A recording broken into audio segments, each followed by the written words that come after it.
Hello students, last जो lecture था, last lecture के अंदर अपन ने गॉस लॉ को स्टडी किया था। ठीक है, गॉस लॉ फ्लक्स के बारे में बताता है, ऐसा अपन ने देखा था और अपन ने गॉस लॉ का प्रूफ देखा था। अपन को नेक्स्ट लेक्चर में गॉस के एप्लीकेशंस देखने थे, तो अभी अपन गॉस की एप्लीकेशन की साइड मूव करते हैं। आपके सिलेबस में, सीबीएसई के सिलेबस में 3 एप्लीकेशंस गिवन हैं गॉस लॉ की। ठीक है, आरबीएसई के सिलेबस में ज़्यादा है, आपके सिलेबस में ओनली 3 एप्लीकेशन है, तो वो 3 एप्लीकेशंस अपन देखेंगे। ठीक है, तो फर्स्ट एप्लीकेशन देखते हैं अपन गॉस लॉ की। गॉस लॉ की जो फर्स्ट एप्लीकेशन है, that is to find the intensity of electric field due to infinite line charge.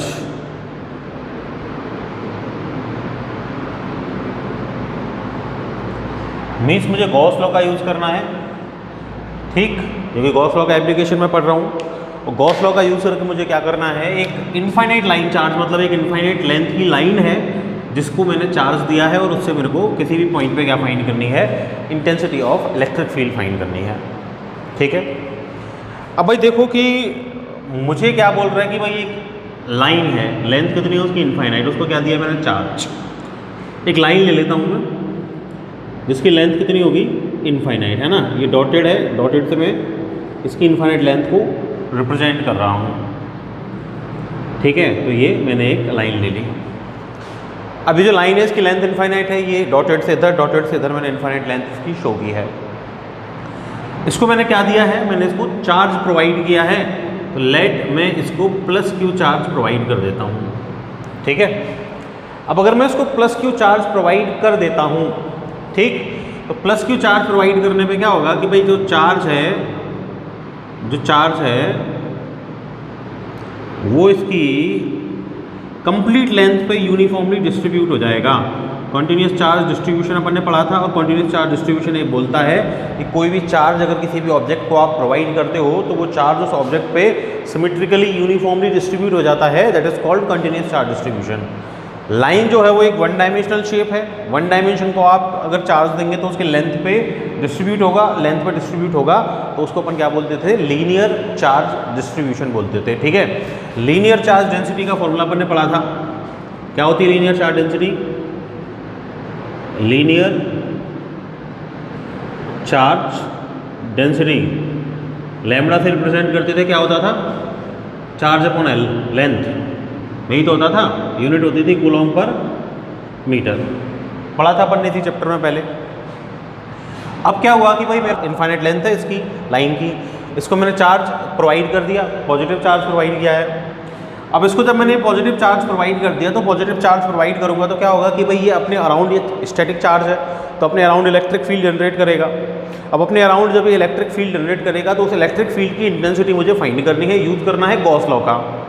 पर देखो मैंने पढ़ा कि भाई जो गॉस लॉ है, गॉस लॉ वो तो फ्लक्स बताता है, phi equal to total charge summation of Q upon epsilon naught, यही तो बताता है ना गॉस लॉ। मतलब गॉस लॉ इलेक्ट्रिक फील्ड नहीं, गॉस लॉ तो क्या बताता है, फ्लक्स बताता है। अच्छा, जो फ्लक्स है उसका इलेक्ट्रिक फील्ड की फॉर्म में फॉर्मूला अपन ने पढ़ा था पहले, क्या पढ़ा था, integration E vector dot D S vector. That means Gauss law के अकॉर्डिंग फ्लक्स है summation of Q upon epsilon not. Flux का जनरल फॉर्मूला है integration E vector dot D S vector. That means integration E vector dot D S vector will be equal to summation of Q upon epsilon not. ऐसा बोल सकता हूँ मैं, दोनों को compare कर दूँ तो। ठीक है, तो इसी फॉर्मूला का यूज़ करके अपन क्या निकालेंगे, intensity of electric field calculate करेंगे। ठीक है, देखो भाई कि यहाँ मेरे को गॉस लॉ अप्लाई करना है। ठीक, लेट ये पॉइंट P है, इस पॉइंट P पे मुझे intensity of electric field find करनी है। अब पॉइंट P पे मुझे intensity of electric field find करनी है। लेट ये जो पॉइंट P है, ये अपना जो लाइन चार्ज है उससे r डिस्टेंस पे है। ठीक, ये r डिस्टेंस है। अब मुझे पॉइंट P पे intensity of electric field find करनी है, लेकिन यूज़ किसका करना है, गॉस लॉ का यूज़ करना है। गॉस लॉ से पहले फ्लक्स, और फ्लक्स से कंपेयर करके मेरे को क्या फाइंड करनी है, इलेक्ट्रिक फील्ड फाइंड करनी है। अब देखो अपन ने ये पढ़ा कि भाई अगर गॉस लॉ आपको अप्लाई करना है तो गॉस लॉ तो तभी अप्लाई होगा जब कोई क्लोज सरफेस होगा, मतलब चार्ज एनक्लोज्ड होगा, ठीक है।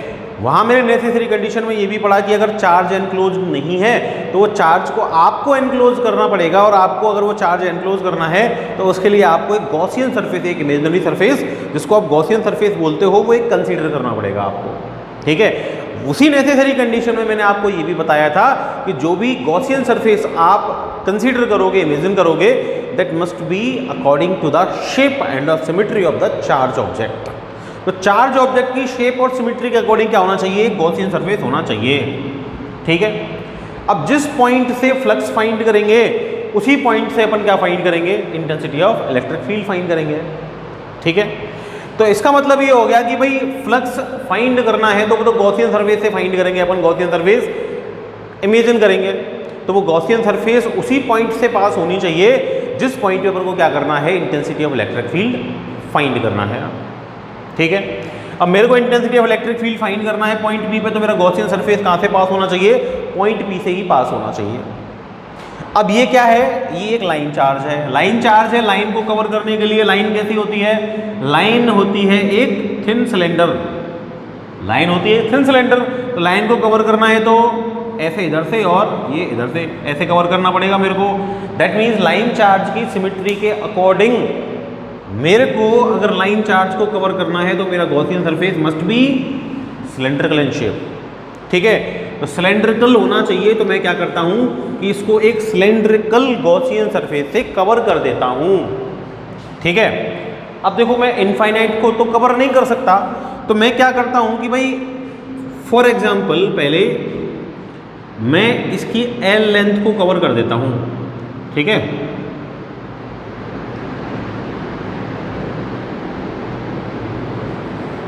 मैं पहले क्या करूंगा, इसकी एल लेंथ को कवर कर दूंगा, ठीक। और एल लेंथ के लाइन चार्ज से इंटेंसिटी फाइंड कर लूंगा। बाद में मेरे पास रिजल्ट आएगा, उससे मेरे को ये पता चलेगा कि जो इंटेंसिटी ऑफ इलेक्ट्रिक फील्ड का रिजल्ट है ड्यू टू लाइन चार्ज, वो उसकी लेंथ पर डिपेंड नहीं करता। तो लेंथ उसकी इनफाइनाइट हो या लेंथ उसकी फाइनाइट हो, इंटेंसिटी का फॉर्मूला कैसा आएगा, सेम आएगा, ठीक है। तो मैंने लेट कर लिया कि भाई एक एल लेंथ का क्या है, ये सिलेंड्रिकल गॉसियन सरफेस है, ठीक। सिलेंड्रिकल गॉसियन सरफेस है, इसकी एल लेंथ को मैं कवर कर लेता हूं चार्ज की।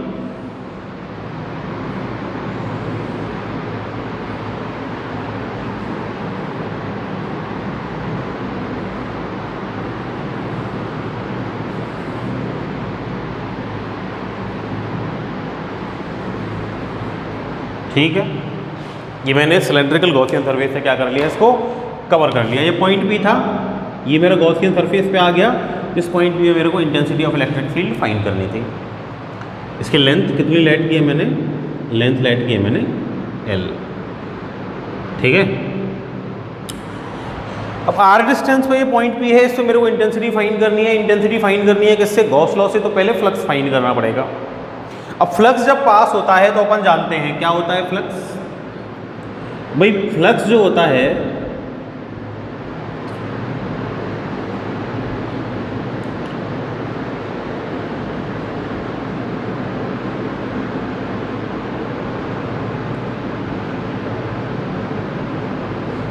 वो होता है फाई इक्वल टू, एक तो होता है integration E vector dot D S vector, अभी स्टार्टिंग में बताया था। और गॉस लॉ के अकॉर्डिंग होता है summation of Q upon epsilon not, ये होता है। इसका मतलब ये हो गया कि भाई जो फ्लक्स होगा दैट विल बी, भाई दो फॉर्मूला है मेरे पास, चलो एक एक करके लिख लेता हूँ। भाई फर्स्ट जो फॉर्मूला है वो तो है phi equal to integration E vector dot D S vector, और यूजिंग गॉस लॉ क्या फॉर्मूला है, इक्वेशन E1 E2 और ये इधर phi flux summation of Q upon epsilon naught, एक फॉर्मूला। थर्ड 2 और 3 को कंपेयर करूँ, इसका मतलब क्या हो जाएगा कि भाई integration E vector dot D S vector must be equal to summation of Q upon epsilon not, ये होना चाहिए। मतलब भाई जो एप्सिलॉन, जो मेरे पास summation of Q upon epsilon not flux आएगा, that must be equal to integration E vector dot D S vector. तो यहाँ से मेरे को जो फ्लक्स फाइंड करना है, that flux must be equal to summation of Q upon epsilon not, मतलब total charge enclosed upon permittivity of medium है तो मीडियम, फ्री स्पेस है तो फ्री स्पेस। ठीक है, अब मेरे को ये ई और डी एस फाइंड करने हैं, है ना। अब ये ई और डी एस फाइंड करने हैं, तो ई तो मेरे को फाइंड करना ही है। ठीक, अगर मेरे को ये फॉर्मूला यूज करना है, कौन सा, integration E vector dot D S vector, तो integration E vector dot D S vector मेरे को फॉर्मूला ओपन करना है, ओपन कर दो, डॉट प्रोडक्ट है तो this will be E D S and cos theta equal to क्या होना चाहिए, summation of Q upon epsilon naught. तो मेरे को क्या चाहिए, अगर मेरे को इस फॉर्मूला से फ्लक्स फाइंड करना है, तो पहले मेरे को क्या करना पड़ेगा, ये small area element which is vector area, इससे पहले मेरे को क्या फाइंड करना पड़ेगा, फ्लक्स फाइंड करना पड़ेगा, है ना। भाई कॉन्टिन्यूस क्वांटिटी है, कॉन्टिन्यूस क्वांटिटी है, अपन को पता है कि फ्लक्स का फॉर्मूला अपन ने ई डॉट डी एस क्यों पढ़ा था, क्योंकि एस से फ्लक्स फाइंड करने के लिए पहले मेरे को क्या करना पड़ेगा, D S small area element से फ्लक्स फाइंड करना पड़ेगा। स्मॉल एरिया एलिमेंट से फ्लक्स फाइंड करने के बाद सारे स्मॉल एरिया एलिमेंट के फ्लक्स को ऐड करना पड़ेगा, और ऐड करने के लिए अपन ने क्या किया था, वहाँ इंटीग्रेशन किया था। तो पहले मेरे को क्या चाहिए, डी एस चाहिए, किस पे चाहिए, लार्ज एरिया में से एक स्मॉल एरिया एलिमेंट मेरे को निकालना पड़ेगा। ठीक है, अब देखो मेरे पास जो गॉसियन सरफेस है, अब देखो ये तो चार्ज है, इस चार्ज से जनरेट होने वाली लाइन देखो, ये बीच में लाइन चार्ज है, इस पे पॉजिटिव चार्ज है, इस पॉजिटिव चार्ज से जो इलेक्ट्रिक फील्ड लाइंस निकलेंगी वो ऐसे ऐसे अवे निकलेंगी सारी डायरेक्शंस में, हर एक पॉइंट से निकलेंगी अवे हर एक डायरेक्शन में। इसके अराउंड ये सिलेंडर है, मैंने ऐसे सिलेंडर कंसीडर किया है इसके अराउंड, तो वो जो इलेक्ट्रिक फील्ड लाइंस हैं वो इस सिलेंडर से पास होंगी, इधर से इधर से इधर से हर साइड से पास होंगी, ऊपर से भी पास होंगी, नीचे से भी पास होंगी। तो जो सिलेंडर है ना, उस सिलेंडर से इसकी इलेक्ट्रिक फील्ड लाइन, इस लाइन चार्ज की इलेक्ट्रिक फील्ड लाइंस पास होंगी, तो उसी सिलेंडर से मेरे को फ्लक्स फाइंड करना है। तो मेरे को ये देखना पड़ेगा कि भाई जो सिलेंडर है उस सिलेंडर में कितने एरियाज हैं, कितने इंडिपेंडेंट एरियाज हैं। क्यों, क्योंकि सिलेंडर तो एक 3 डायमेंशनल शेप है, एरिया 2 डायमेंशनल होता है। ठीक है, तो मेरे को ये फाइंड करना पड़ेगा कि भाई जो सिलेंडर है उसके अंदर कितने इंडिपेंडेंट एरियाज हैं, कितने इंडिपेंडेंट सरफेसेस से मिलके अपना सिलेंडर बना हुआ होता है। अगर मैं इस मार्कर को एक सिलेंडर कंसीडर करूं, तो इस मार्कर के अंदर टोटल 3 इंडिपेंडेंट सरफेसेस हैं। कौन कौन से, एक तो ये टॉप हो गया इसका, ठीक है, एक ये इसका बॉटम हो गया। भाई सिलेंडर कंसीडर करो, ये सिलेंडर रखा है, एक एरिया ये टॉप सर्कुलर एरिया, एक ये बॉटम पे सर्कुलर एरिया, और एक ये इसके अराउंड कर्व एरिया। इसका मतलब ये हो गया कि भाई यहाँ जो फ्लक्स है जो लाइन चार्ज से जनरेट होगा वो टोटल 3 सरफेसेस से पास होगा। कौन कौन से 3 सरफेसेस, एक तो टॉप सर्कुलर सरफेस, एक bottom which is circular surface, और एक ये अराउंड में कर्व सरफेस। इनसे अपना जो टोटल फ्लक्स है वो पास होगा। इसका मीनिंग ये हो गया कि मेरा जो टोटल फ्लक्स है दिस, ये बना हुआ है टोटल 3 सरफेसेस के फ्लक्स से। मतलब ये निकलेगा कब, जब आप टोटल 3 सरफेसेस का फ्लक्स निकालोगे। कौन कौन से, ये टॉप वाला लेट S1, ये बॉटम ये लेट S2, और एक अराउंड में कर्व सरफेस लेट ये S3। दैट मीन्स जो टोटल फ्लक्स होगा वो मेरे को अगर निकालना है तो S1 का निकालना पड़ेगा, साथ में S2 का निकालना पड़ेगा, और साथ में S3 का निकालना पड़ेगा। और तीनों का जो टोटल फ्लक्स होगा that will be the flux generated by this line charge, that is the flux passing through this cylindrical surface, और that must be equal to according to Gauss law summation of Q upon epsilon not. ऐसा ही है ना भाई, जो total flux है वो 3 independent surfaces का फ्लक्स मैंने ऐड कर दिया, तभी तो टोटल फ्लक्स मेरे पास आएगा। और टोटल फ्लक्स कितना होता है गॉस के according, summation of Q upon epsilon not, total charge enclosed upon epsilon naught. ठीक है, अब देखो मेरे को अगर ये फॉर्मूला अप्लाई करना है तो मेरे को स्मॉल एरिया एलिमेंट ds चाहिए, S1 पे भी चाहिए, ds मेरे को S2 पे भी चाहिए, और ds मेरे को S3 पे भी चाहिए। तो मेरे को small area element which is vector area consider करना पड़ेगा हर एक इंडिपेंडेंट सरफेस पे। तो मैं ये कंसीडर कर लेता हूँ, क्या कंसीडर कर लेता हूँ, स्मॉल एरिया एलिमेंट, तो ये सिलेंडर का कर्व सरफेस पे कहीं भी एक ds स्मॉल एरिया एलिमेंट इसमें से आप कंसीडर कर लो। इधर भी कर सकता हूँ, इधर भी कर सकता हूँ, इधर भी कर सकता हूँ, जिधर आप चाहो उधर कर सकते हो। मैं यहाँ कंसीडर कर लेता हूँ ये ds स्मॉल एरिया एलिमेंट, ये इधर, ठीक है।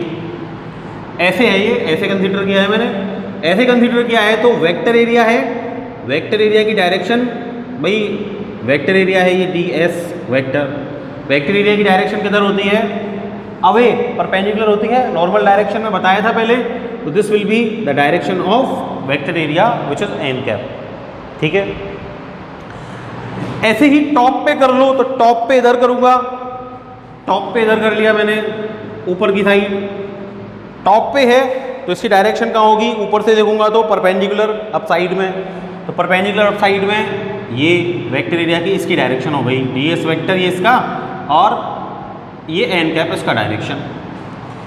ऐसे देखो डाउन साइड में, डाउन वाले पे कर लो एक वेक्टर एरिया कंसीडर, ds ये इधर कर लिया मैंने, डायरेक्शन किधर हो जाएगी, डाउन साइड में n कैप, ये ds वेक्टर, ठीक है भाई। अब क्या हो रहा है कि मैंने ये 3 वेक्टर एरिया ले लिए 3 इंडिपेंडेंट सरफेसेस पे। अब मेरे को क्या चाहिए, थीटा। थीटा क्या होता है, एंगल किस किस का, इलेक्ट्रिक फील्ड की डायरेक्शन का किसके साथ, वेक्टर एरिया की डायरेक्शन के साथ। तो भाई देखो ये है लाइन चार्ज, इस पे कौन सा चार्ज दिया, पॉजिटिव। ये है मेरा लाइन चार्ज, इसको मैंने पॉजिटिव चार्ज दिया। इससे इलेक्ट्रिक फील्ड लाइंस कैसे निकलेंगी, ऐसे ऐसे ऐसे ऐसे अवे ऐसे निकलेंगी ना भाई। इलेक्ट्रिक फील्ड की जो डायरेक्शन होती है वो परपेंडिकुलर होती है, तो ऐसे जाएंगी इलेक्ट्रिक फील्ड लाइंस। तो जब ऐसे इलेक्ट्रिक फील्ड लाइंस जाएंगी तो इसका मतलब इससे जो इलेक्ट्रिक फील्ड लाइंस जनरेट हो रही हैं वो कैसे जा रही हैं, ऐसे ऐसे ऐसे, मतलब लाइन के परपेंडिकुलर हर एक डायरेक्शन में इलेक्ट्रिक फील्ड जाएगी अवे फ्रॉम पॉजिटिव चार्ज, ठीक है। तो जब इलेक्ट्रिक फील्ड की डायरेक्शन ये अपना लाइन चार्ज इससे या तो इधर जाएगा या इधर जाएगा या इधर जाएगा या इधर जाएगा, लेकिन हमेशा ये एंगल कितना होगा, परपेंडिकुलर। भाई ऐसे जा सकता है, ऐसे जा सकता है, ऐसे जा सकती है इलेक्ट्रिक फील्ड, ऐसे जा सकती है इलेक्ट्रिक फील्ड लाइन, ठीक है, लेकिन हमेशा इसके कैसी होगी, परपेंडिकुलर। तो ये परपेंडिकुलर इलेक्ट्रिक फील्ड लाइंस मैंने इससे रिप्रेजेंट कर दी। ये इलेक्ट्रिक फील्ड की डायरेक्शन है, तो अगर मैं इस कौन सा सरफेस है, ये कर्व वाला सरफेस है S3, तो S3 के लिए E, भाई ये E का डायरेक्शन, ठीक, E का डायरेक्शन किधर है, ये रहा ऐसे, ठीक है। ds का डायरेक्शन कैसे है, ऐसे है। भाई दोनों का डायरेक्शन कैसा है, सेम है। ये E का डायरेक्शन, ये ds का डायरेक्शन, एंगल कितना हो गया, 0 डिग्री। तो S3 के लिए जो थीटा है वो क्या हो जाएगा, 0 डिग्री, ठीक है। वही इलेक्ट्रिक फील्ड तो अभी भी ऐसे ही जा रही है। S1 वाले का ds ऐसे है, कितना एंगल हो गया, 90 डिग्री।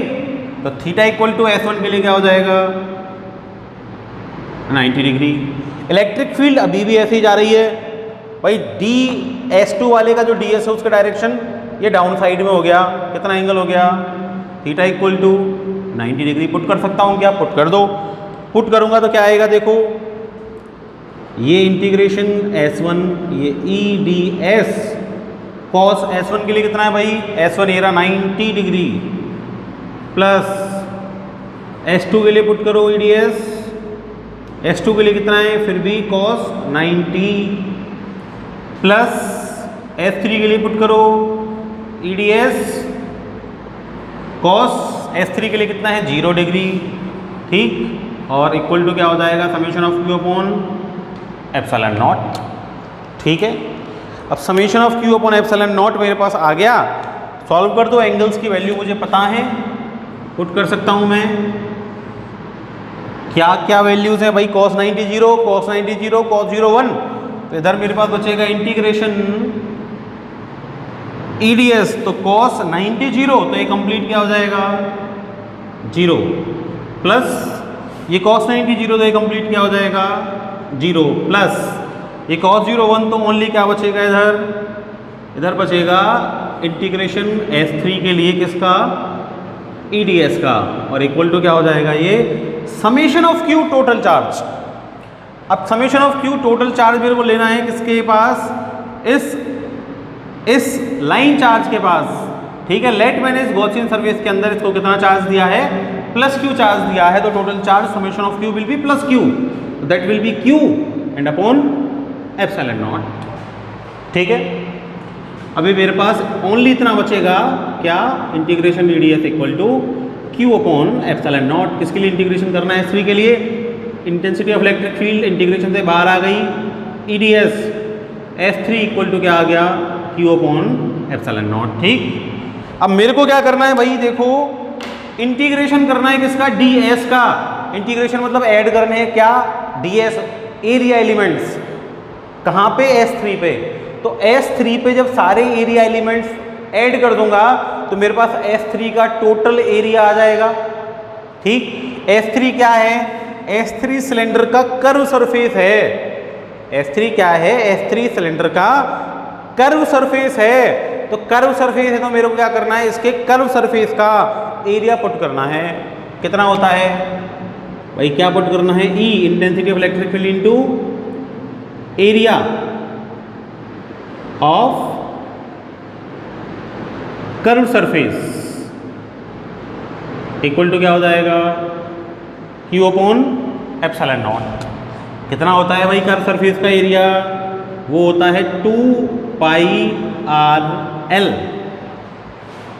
ठीक है, यही होता है 2 पाई आर एल, पढ़ा होगा पहले अपन ने 10th क्लास के अंदर, upon equal to Q upon epsilon naught. तो E फाइंड करनी है मेरे को, तो इंटेंसिटी ऑफ इलेक्ट्रिक फील्ड क्या हो जाएगी, Q upon 2 pi R L and क्या हो जाएगा, एप्सिलॉन नॉट, ये हो जाएगा। अब E equal to Q upon 2 pi R L मेरे को फाइंड करना है ना। अब इसमें देखो कि इधर सॉल्व कर दूं, इधर सॉल्व कर देता हूं, है ना। ये Q और ये L, Q अपॉन L क्या होता है, Q upon L charge upon length होता है। लीनियर चार्ज डेंसिटी किससे रिप्रेजेंट करते हैं, लैम्बडा से। तो E will be what, lambda. ठीक है, Q अपॉन L, नीचे क्या बचेगा 2 पाई R और क्या बचेगा एप्सिलॉन नॉट। अगर मैं इसमें 2 से मल्टीप्लाई कर देता हूं और 2 से डिवाइड कर देता हूं तो क्या होगा कि भाई ऊपर तो 2 लैम्बडा, नीचे 2 into 2 4 pi epsilon not R बचेगा। अपन को पता है क्या 1/4 पाई एप्सिलॉन नॉट क्या होता है, गॉस लॉ कहाँ पढ़ा था, कूलॉम लॉ के अंदर। कूलॉम लॉ के अंदर क्या पढ़ा था कि भाई electrostatic force constant K equal to होता है 1/4 पाई एप्सिलॉन नॉट। तो 1/4 पाई एप्सिलॉन नॉट को लिख सकता हूँ K, तो this will be 2K lambda upon R। ये हो जाएगी intensity of electric field due to this line charge, जिसको मैंने कवर किया था कितनी लेंथ के लिए, L लेंथ के लिए। अब अगर मैं रिजल्ट को देखूं तो intensity of electric field only depends on the R distance. भाई 2 कांस्टेंट है, K कांस्टेंट है, लैम्बडा चार्ज डेंसिटी भी कांस्टेंट होती है, तो ओनली किस पे डिपेंड करेगा, डिस्टेंस पे। डिस्टेंस के इनवर्सली प्रोपोर्शनल है। तो अगर डिस्टेंस R के साथ इंटेंसिटी का कर्व बनाऊं, इनवर्सली प्रोपोर्शनल है, तो ये पैराबोलिक कर्व मेरे पास आएगा। 1/R के साथ बना सकता हूँ, 1/R के साथ बनाऊं तो भाई 1/R के तो डायरेक्टली प्रोपोर्शनल है, तो 1/R के तो डायरेक्टली प्रोपोर्शनल है, R के इनवर्सली प्रोपोर्शनल है, तो 1/R के साथ क्या करवाएगा, स्ट्रेट लाइन आएगा। अब यहाँ एक बात अपन देख रहे हैं रिजल्ट में कि भाई जो अपनी इंटेंसिटी है वो लेंथ पे डिपेंड नहीं कर रही। तो लेंथ पे डिपेंड नहीं कर रही, तो इसकी लेंथ चाहे L हो और चाहे इसकी लेंथ इनफाइनाइट हो, इंटेंसिटी कितनी होगी, 2K लैम्बडा अपॉन R ही होगी। ठीक है भाई, बात आ गई होगी समझ में। 2K lambda upon R, this will be the formula of intensity of electric field. तो लेंथ के साथ अगर मैं इसका कर्व बनाऊं, लेंथ का इंटेंसिटी ऑफ इलेक्ट्रिक फील्ड के साथ कर्व बनाऊं, कोई इफेक्ट नहीं पड़ेगा, स्ट्रेट लाइन आएगी। ठीक है, तो this is the intensity of electric field due to infinite line charge using Gauss law. Hope समझ में आ गई होगी, सिंपल है। ठीक है, और अब ये तो हो गया मैग्नीट्यूड। भाई मैग्नीट्यूड तो निकाला ही अपन ने। भाई इंटेंसिटी ऑफ इलेक्ट्रिक फील्ड तो वेक्टर क्वांटिटी है, तो डायरेक्शन भी चाहिए, तो डायरेक्शन कहाँ होगी इंटेंसिटी की, तो डायरेक्शन भी निकाल सकते हैं अपन, प्रूव कर सकते हैं डायरेक्शन क्या होगी, कैसे, देखो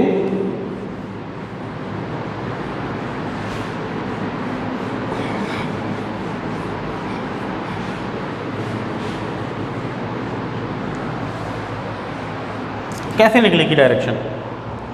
मेरे पास क्या था, ये इनफाइनाइट लाइन चार्ज,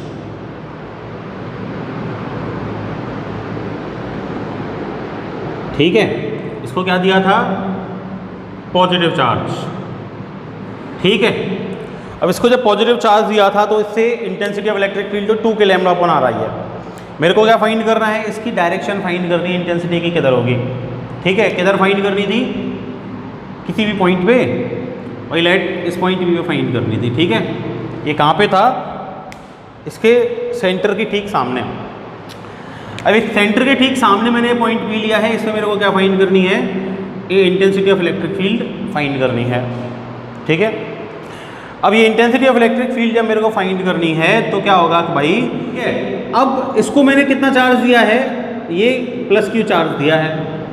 अब क्या हो रहा है कि मैं लेट कर लेता हूँ, ये तो सेंटर हो गया, सेंटर से ऊपर जब मैंने इसको क्यू चार्ज दिया, ये कॉन्टिन्यूस चार्ज डिस्ट्रीब्यूशन यहाँ हो रहा है, तो इस कॉन्टिन्यूस चार्ज डिस्ट्रीब्यूशन में से मैंने एक छोटा सा एलिमेंट निकाल देता हूँ लेंथ का, जिस पे कितना चार्ज है, डी क्यू चार्ज है। तो कुछ डिस्टेंस पे, किसी एक स्पेसिफिक डिस्टेंस पे, लेट एल डिस्टेंस पे मैं क्या ले लेता हूँ, ये एक स्मॉल एलिमेंट ले लेता हूँ लेंथ का, जिस पे कितना चार्ज है, डी क्यू चार्ज है।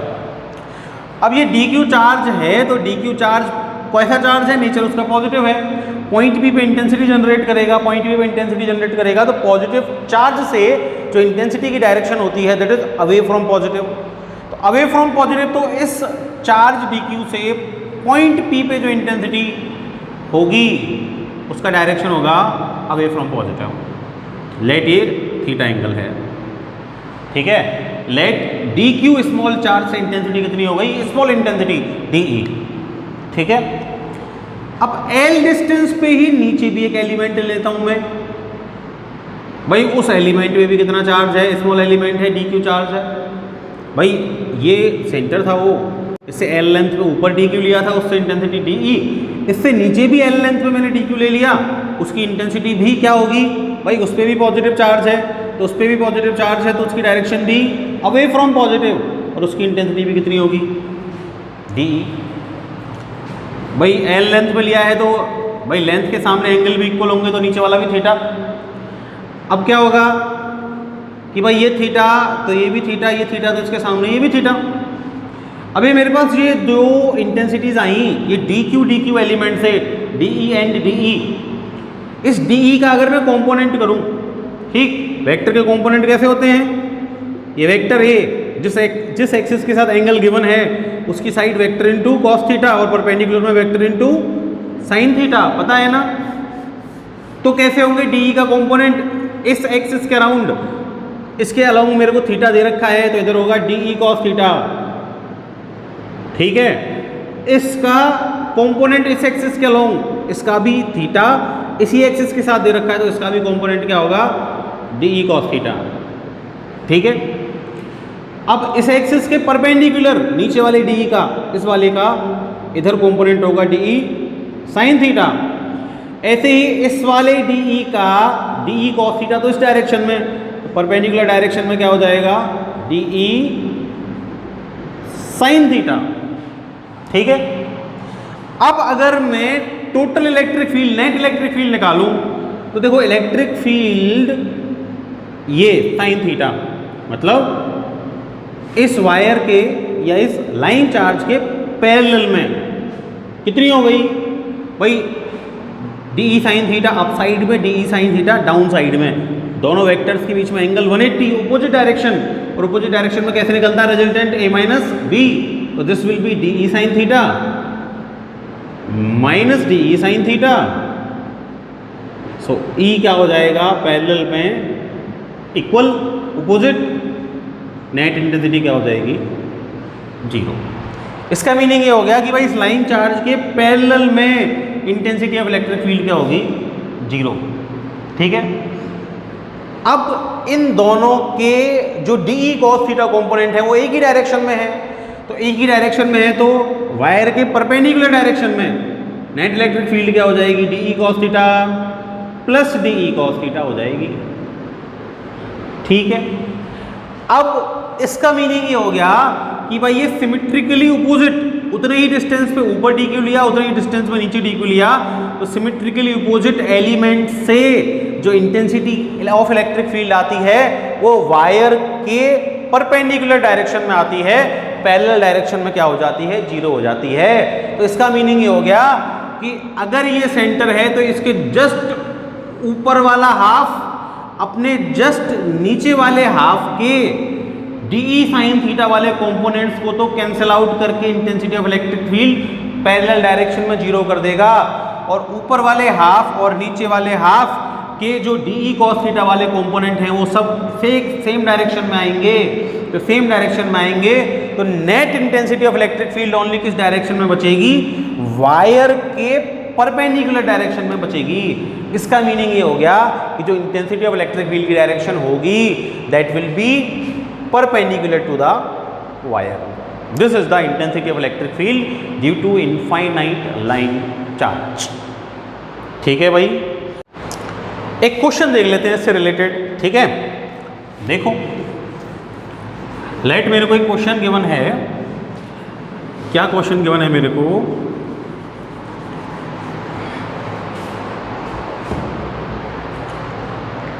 that an electron is revolving around an infinite line charge। ठीक है, on a circular path of radius 0.1 metre.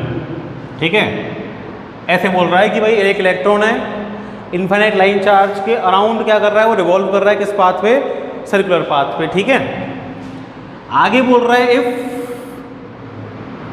Linear charge density, line charge कितनी रखी है, is 10⁻⁻6 कूलॉम पर मीटर, then find velocity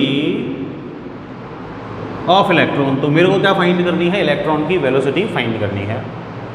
अब देखो क्या बोल रहा है क्वेश्चन कि भाई एक लाइन चार्ज है, एक लाइन चार्ज है, इनफाइनाइट लाइन चार्ज। ठीक है, ये इनफाइनाइट लाइन चार्ज है, इसको मैंने चार्ज दिया है भाई, पॉजिटिव चार्ज। ठीक है, लाइट। अब क्या हो रहा है कि भाई एक इलेक्ट्रॉन इसके अराउंड ये रिवॉल्व कर रहा है। ठीक है, रिवॉल्व कर रहा है, इसकी रेडियस कितनी है, 0.1 मीटर। ये इलेक्ट्रॉन है, ये रिवॉल्व कर रहा है ऐसे करके। अब मेरे को ये बोल रहा है कि भाई इसकी डेंसिटी लैम्बडा जो है, लीनियर चार्ज डेंसिटी, वो 10⁻⁻6 कूलॉम पर मीटर है, और रेडियस जो है जिस पाथ पे मोशन हो रहा है वो 0.1 मीटर है उसकी लेंथ। तो मेरे से पूछ रहा है कि भाई जो इलेक्ट्रॉन रिवॉल्व कर रहा है उसकी वेलोसिटी क्या होगी। ठीक है, अब देखो पहली बात तो क्या, इलेक्ट्रॉन कर रहा है रिवॉल्व। अब रिवॉल्व कैसे कर रहा होगा, सर्कुलर पाथ पे मूव कर रहा है। अब कोई भी ऑब्जेक्ट जब सर्कुलर पाथ पे मूव करता है तो सर्कुलर पाथ पे मूव करने के लिए उसको क्या चाहिए, एक ही चीज़ चाहिए, क्या, सेंट्रीपिटल फोर्स। इसका मतलब ये हो गया कि इस इलेक्ट्रॉन को क्या मिल रहा होगा, सेंट्रीपिटल फोर्स मिल रहा होगा। तो सेंट्रीपिटल फोर्स Fc कितना होता है, mv²/r, ये मिल रहा होगा इस इलेक्ट्रॉन को। क्यों, क्योंकि सर्कुलर पाथ से मूव कर रहा है। अब ये जब मिल रहा होगा तो ये खुद तो जनरेट होता नहीं है। ठीक है, पहले भी बताया मैंने 11th क्लास में कि भाई ये खुद जनरेट नहीं होता, इसको तो क्या है कि भाई कोई दूसरा फोर्स जनरेट करता है। ठीक है, ये किसी और फोर्स की वजह से जनरेट होता है। इसका मीनिंग ये हो गया कि भाई ये इलेक्ट्रॉन को पहले कोई और फोर्स मिला, उसकी वजह से ये जनरेट हुआ। तो इलेक्ट्रॉन को कौन सा फोर्स मिलेगा, भाई इलेक्ट्रॉन रखा हुआ है इस पॉजिटिव चार्ज, कौन सा पॉजिटिव चार्ज, ये इनफाइनाइट लाइन चार्ज, इसकी इलेक्ट्रिक फील्ड के अंदर ये लाइन चार्ज, इसको पॉजिटिव चार्ज दिया, इसके अराउंड क्या है, इसकी इलेक्ट्रिक फील्ड। इसकी इलेक्ट्रिक फील्ड में जब ये इलेक्ट्रॉन एंटर करेगा तो पॉजिटिव और ये इलेक्ट्रॉन पे चार्ज नेगेटिव, दोनों के बीच में फोर्स ऑफ अट्रैक्शन लगेगा। किसकी वजह से, इलेक्ट्रिक फील्ड की वजह से। और वही फोर्स किस में कन्वर्ट होगा, सेंट्रीपिटल फोर्स में कन्वर्ट होगा, और उसी सेंट्रीपिटल फोर्स की वजह से क्या करेगा, ये सर्कुलर पाथ पे मूव करेगा। इसका मीनिंग ये हो गया कि भाई जो इलेक्ट्रोस्टैटिक फोर्स है, इलेक्ट्रोस्टैटिक फोर्स किसकी वजह से? Due to electric field. वही किस में कन्वर्ट हुआ है? सेंट्रीपिटल फोर्स Fc में। तो that must be equal to centripetal force. ठीक है। अब इलेक्ट्रोस्टैटिक फोर्स, इलेक्ट्रिक फील्ड के अंदर फोर्स कितना होता है? अरे फॉर्मूला पढ़ाया अपन ने, F equal to Q E. अगर इलेक्ट्रिक फील्ड E के अंदर Q चार्ज चला जाए तो उस पर कितना फोर्स लगेगा? F equal to Q E. तो this will be F equal to Q E, electrostatic force equal to Fc, mv²/r के इक्वल होगा ये। ठीक है। अब देखो भाई Q तो कौन है? इलेक्ट्रॉन है, इलेक्ट्रॉन का चार्ज। E इलेक्ट्रिक फील्ड, किससे फाइंड करनी है electric field? Infinite line charge से। अभी अभी फॉर्मूला निकाला है, कितना होता है? 2k λ/r इक्वल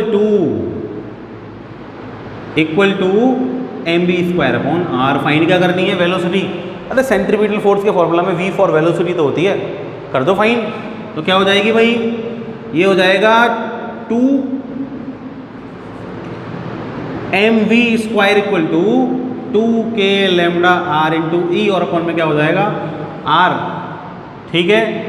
ये इधर से m और स्क्वायर किया तो ये अंडर रूट, r से r कैंसिल आउट हो जाएगा, तो v इक्वल टू क्या हो जाएगा? अंडर रूट 2k λe, और अपन में क्या हो जाएगा? m। आ गया फॉर्मूला। k की वैल्यू पता है क्या? 9 × 10⁻⁹। लैम्बडा कितना दे रखा है? 10⁻⁻6 क्वेश्चन में गिवन है। और क्या है? E charge of electron 1.6 × 10⁻⁻19 coulomb. Mass of electron कितना होता है? 9.1 × 10⁻31 kg। सारी वैल्यूज पता है अपन को, फॉर्मूला में पुट कर सकते हैं। फॉर्मूला में पुट कर देंगे तो इजीली क्या आ जाएगा? मेरा आंसर आ जाएगा। ठीक है। आंसर आ जाएगा, निकाल देंगे, सॉल्व कर लेंगे। ठीक है। अच्छा क्वेश्चन है, पहले आ चुका है। ठीक, थैंक यू।